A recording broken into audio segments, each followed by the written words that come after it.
Так, ребята, у кого девятка, так столкнулся с такой проблемой.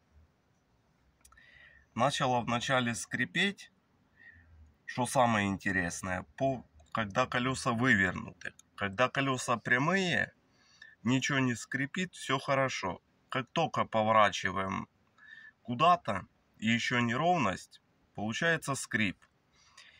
Все там говорили стойки, амортизаторы, лопнула пружина, откололась пружина. Но это оказалось шаровое. Вот смотрим. Рулевой наконечник, конечно, пыльник такой веселенький. Вот. Он нормальный. Так он не движется, не разбитый. Смотрим шаровую. Одним пальцем. Так.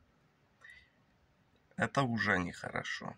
И вот смотрим. Почему стучало. Не знаю, будет слышно, нет. Но люфт вот такой вот есть.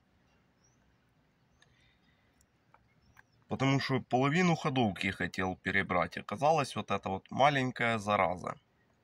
Поставил две новые. И все прошло. Ставим лайк, помогаем развитию канала.